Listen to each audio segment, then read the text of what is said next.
皆さんこんにちは、ノリスケオートワークスです。今日はホビーショップデイズさんにお邪魔しております。明日はですね、大会が行われるということで、今日は約40名ぐらいかな、かなりたくさんの方が来ています。そしておなじみトップライン森田です。こんにちは、トップラインの森田です。どうもです。どうもです。で今日はですね、いつもこのカバンにトップラインのパーツがいっぱい入ってるらしく、パンパンですよ。はい、今日もこちらのパーツを紹介していこうかなと思います。はい。これは何ですか？はい。超キャパシタ。これ知ってますか？キャパシタ知ってるよ。知ってる？聞いたことあるよ。聞いたことある。で、これなんか3種類あるんですよね。3種類あって、受信機用とうん。ターボ用、うんプロポ用の3種類発売してます。超キャパシタといって、ドリフト専用で販売してます。受信機用とターボ用とプロポ用の3種類あります。使ったことありますか？キャパシタで僕の車は一応サーボ用がはいはいはい。ちょっとね別メーカーさんなんですけども、ついております。はい。で、こっちの受信機とかプロポっていうのはまだ使ってないので、はいはいはい。じゃあ今日やっちゃいますか？そうですね、ちょっといっぺんにつけるとわけわかんなくなっちゃうから、今日はこちらですね、プロポ用のキャパシタ、これをちょっと試して、はい。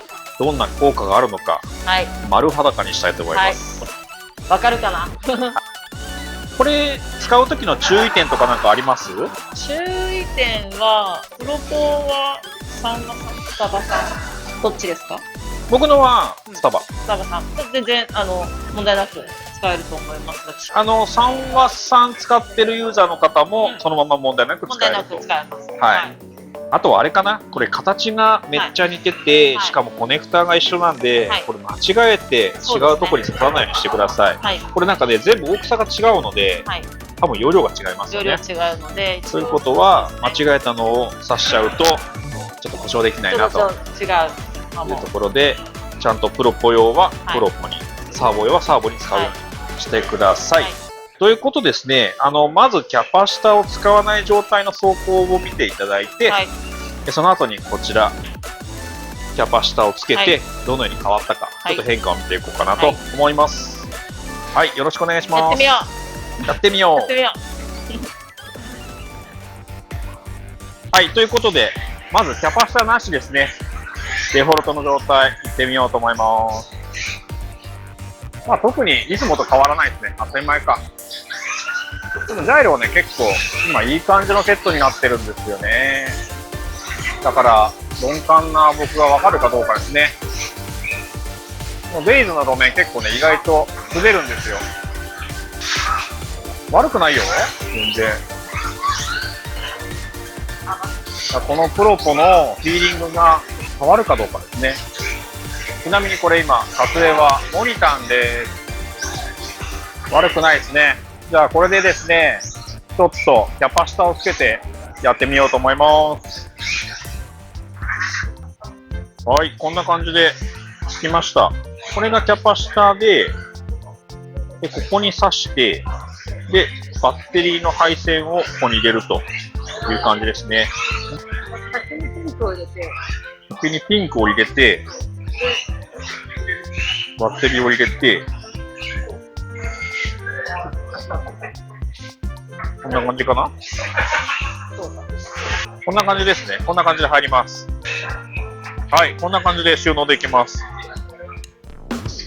さて、じゃあキャパシタ入れたので、変わったかどうかいってみます。なんかもうすでに違うぞ。結構ステアリングが滑らかなのかな。なんだろう、周波数をちょっと上げたようなイメージ。滑らかです、滑らか。なんか極端に速くなるとか、そういうのはないんだけども、狙ったところで狙った走りができる。特にこのスロットルのオンオフした時の動きが違う気がするぞ。いいかもしれない。こういうところね。アクセルのオフした時にこう車が素直に反応してくれる。アンプ設定をもっとパンチがあるアンプ設定にしてもいいかもしれないですね、これ。単純にコントロール性が増す感じ。いいですよ、これ。キャパシタは電気エネルギーを一時的に蓄えたり放出したりする電子部品です。キャパシタには様々な種類があり、静電容量、内部抵抗、周波数特性などによって性能が決まります。ラジコンにおいてはデバイスの電気的な仕様や発生するノイズの周波数帯に合わせて選ぶことが重要になってきます。今回試させていただいたプロポ用のキャパシタは、電源の安定化とノイズの低減が主な目的です。まずは電源の安定化。ラジコンのプロポは操作や電波の送信など様々な動作で瞬間的に電力消費が変動します。キャパシタはこのような電力消費の変動に対して蓄えた電気エネルギーを供給することで送信機全体の電圧を安定化させる役割を果たします。電源が安定化すると送信機の動作が安定します。特に古い送信機や古い電池を使用している場合に効果を発揮しやすいのではないでしょうか。続いてノイズの低減。プロポ内部の電子回路や電源の変動によって発生するノイズが送信信号に影響を与える可能性があります。